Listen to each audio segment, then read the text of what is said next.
Good evening. I'm Patricia Vallone with a CTV News update. Members of Common Cause Maryland, along with Life After Release, gathered outside the Prince George's Board of Elections today for a rally and a news conference. They're working this election season to get more people to the polls. One of their targets is the correctional system, but they want to work with all county agencies. Organizers hope to educate people who have been accused of a crime but not adjudicated that they're eligible to vote. So we want the agency heads, particularly the individuals of the jails. We're trying to get into the jails to be able to do civic engagement. There's two parts to voting. There's a part about actually casting your ballot, but there's also the part of being civically engaged. And so a lot of people who are impacted by the criminal legal system don't really want or have a desire to vote because they're usually trying to deal with their situation and trying to get out, and they don't have trust in the system. And so we're here to engage them. And so we want agency heads to allow us to be able to go in and do our civic engagement programs. Now, Johnson says they will be traveling the state over the next 3 weeks with Black Voters Matter to get the word out. The U.S. Postal Service says it's ready for the midterm elections. Officials say the agency will be implementing measures to make sure mail-in ballots are delivered on time. Those measures include extra deliveries and collections, special pickups, and expanded hours at processing plants. Postal Service will continue to process and deliver expeditiously, as we have done in past elections, with the results that ballots commonly receive delivery timeframes equivalent to first-class mail, even when it's mailed as marketing mail. Postal inspectors are also members of the Department of Justice's Election Threats Task Force, whose purpose is to identify and address any issues that might interfere with the security of election mail. Postal inspectors also work with state and federal authorities to investigate threats to election officials involving the mail. As part of a settlement in an election mail lawsuit last year, USPS will keep these measures in place for federal elections through at least 2028. Well, the first Maryland Emmett Till alert has been issued. The severe level alert went out on the 16th. The message said that there were credible threats of violence against Black daycare centers. It's a message that the Caucus of African American Leaders is advising the public to heed. We have received a credible threat through the dark web, and that it was in regards to the Black childcare centers, and that we were pretty much putting everybody on notice to be aware of this threat. Don't respond in panic. That the leaders do have our communities back, and that's what we want. And so this is a point of preparedness and showing everybody that we are unified and that we are readying ourselves to deal with any issue that would take place in our communities. And we're here to protect our communities as advocates and activists for our communities. We're showing responsibility. The Emmett Till Alert System was launched earlier this year to alert Black organizations and leaders about racist crimes or threats against people of color.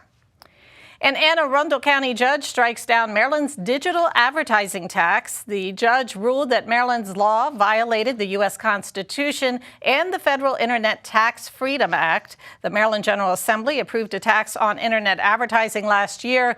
It was challenged in court by Verizon Media and Comcast. Well, here are the latest COVID-19 numbers for our area. The Maryland Department of Health has confirmed 738 new cases. The county's positivity rate is 7.92%.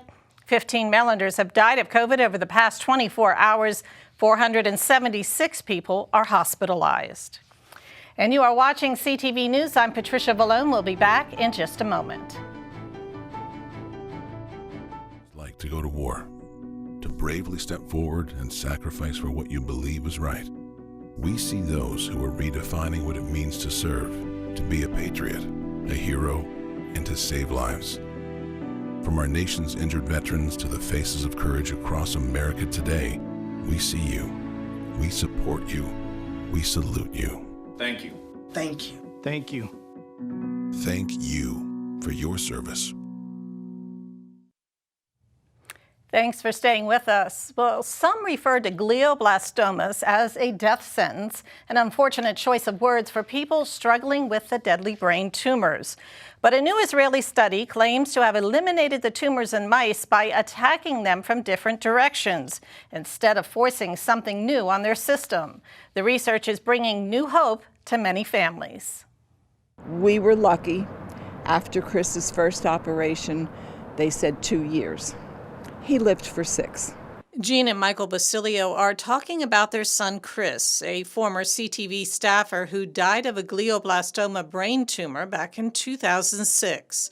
The malignant tumor is one of the most aggressive and deadliest forms of cancer. The brain is very difficult. Can't remove it. Surgeons have to be careful when they're in there operating, and all it takes is one cell to get away. For the past 4 or 5 decades, there has been little improvement in the treatment of brain cancer. Many familiar faces have lost their battle with glioblastomas, including Senators John McCain and Ted Kennedy, President Biden's son Beau, and most recently NBC4 anchor Wendy Rieger. The illness hit home for me when my younger sister Cindy passed away in 2005. Dr. Lior Mayo heads the neuroimmunology laboratory at Tel Aviv University in Israel. He says fighting brain cancer is like storming a castle. There's this big castle. It's surrounded by, this moat, and, there's soldiers coming in trying to fight it, which is kind of the immune system. And what usually happens is that we can't pass the moat, and we can't pass, the walls surrounding this massive medieval castle. And when we send the troops to fight it, either the troops will switch sides, or will just look at the castle and get despair and sit on the side and do nothing. Before longtime CTV employee Chris Basilio passed away nearly 2 decades ago, we documented his family's experience. For decades, varying experimental treatments have tried to attack the deadly tumors. Now, new research tested on mice could change the way treatments are administered by going directly to the power source of the tumor. And what they'll also do is feed the tumor with energy. And by depleting those cells or affecting the functions within those cells that allow them to support the tumor from its energetic needs, basically what we were able to do is to starve the tumor and make it disappear. Dr. Mayo says the next step is a clinical trial. Instead of trying to enforce something different that, on the system, we are basically using the inherent vulnerabilities of the tumors. If they could stop that one cell from getting away, that would be fantastic. Just fantastic. And for more information on the research, you can log on to the website liormayolab.com. Well, President Joe Biden delivered a bold speech today before members of the Democratic National Committee. The first-term president vowed to codify Roe v. Wade into law if voters give the party control of Congress following the November elections. It's an issue that has the country and politicians alike divided. In June, the U.S. Supreme Court struck down the decades-old Roe v. Wade law that gave women the right to choose whether or not to have an abortion. And the White House says an online application to cancel federal student debt is now available. The form, which can be found at studentaid.gov, is available in English and Spanish and accessible on both mobile and desktop devices. All you have to do is input your date of birth, social security number, and contact information. The website will be open through December 31st of next year. As millions of people fill out the application, we're going to make sure the system continues to work as smoothly as possible so that we can deliver student loan relief for millions of Americans as quickly and as efficiently as possible. My commitment was, if elected president, I was going to make government work to deliver for the people. This rollout keeps that commitment, just as I'm keeping my commitment to relieve student debt as borrowers recover from this economic crisis caused by the once-in-a-lifetime pandemic. Again, the website to apply is studentaid.gov. The White House says borrowers who would like their balances adjusted before student loan payments restart in January should submit applications before November 15th. Still ahead here on the news, a fireside chat with Cal Ripken Jr. Stay with us.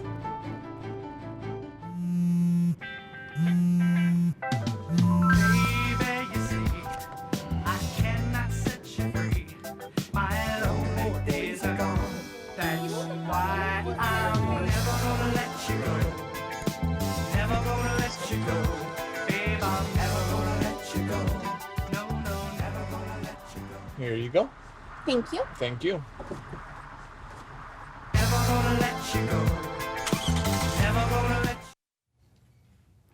Welcome back. Well, a professional baseball Hall of Famer with long ties to Maryland sits down with Governor Hogan today. Former Baltimore Orioles player Cal Ripken Jr. and Governor Hogan spoke at the annual Appalachian Regional Commission Conference this morning. During the event, Ripken reflected on the early years of his career. And I found it my next year in Miami. I started to really understand how to, the game was fast. I was young, how to make the game work for me. And then I started moving through the system pretty fast. So I did get drafted June of '78, and I got to the big leagues August of '81. So if you look at just the time frame, it's almost 3 years exactly. In other sports news, the recent theft of sports equipment in Capitol Heights leaves a business and local baseball players at a loss. Laurencia Moten has a follow-up report. On-deck batting cages located here in Prince George's County has been a safe haven for baseball and softball lovers looking to perfect their craft. But last week, over $20,000 worth of equipment was stolen from the business, and now the business needs the public's help. Owner Andre Hockaday is in the process of renovating one of his 2 locations. While renovations are taking place inside, Hockaday would store the equipment outside in his trailer parked next to the building. The trailer holds $20,000 worth of equipment, including a turf, pitching machines, nets, baseballs, baseball bats, and helmets. On Friday, October 15th, 1 hour after Hockaday left the building, the trailer was stolen. We were looking to finish the renovations first week in November. We took everything out of the facility, put it in the trailer, and was just waiting for the painting and the floors to be redone, and then we were going to put everything back inside of it. On-deck batting cages is the only business of its kind in the county, which is why the need to expand was paramount. Since the beginning of the pandemic, the batting cages are by appointment only, which means only a few athletes can be in the building at a time. Hockaday decided to change the narrative and build a batting cage in Prince George's County so other athletes didn't have to travel far from home to practice their game. Since the start of the business, on-deck batting cages have helped countless athletes further their careers. And the tight-knit community Hockaday has created makes them feel like they're at home. They call it home. I have college kids that played high school, and it's almost like a family, right? And they just talk about like where they want to go for high school, where they want to go for college, and things like that. And then they always come back to say, hey, we just got accepted to such and such, such and such. Like, I've had kids say this is the best batting cage they've ever been to. Now that the trailer has been stolen, Hockaday will no longer be able to service the amount of athletes he hoped. I asked Mr. Hockaday if he had the chance, what would he like to say to the thief? And this was his response. If the trailer's all you wanted, keep the trailer. Just bring back the stuff. Bring back the pitching machines, the nets, the balls. That stuff can be very expensive. And it's for the kids, honestly. Head over to On Deck Batting Cage's fundraiser using the link on your screen. In Capitol Heights, Laurencia Moten, CTV Sports. All right, thanks, Laurencia. A popular casino in the county is looking to bring in more employees. That's right. The MGM National Harbor is hosting a hiring fair this Thursday, October 20th. The casino is looking for people interested in being table game dealers, and you can be 18 or older to apply for the job. Officials say all hired employees will go through a training program. The job fair will take place at the theater at the casino from 6 p.m. until 9 in the evening. And that is your CTV News Update. I'm Patricia Vallone. Have a great night.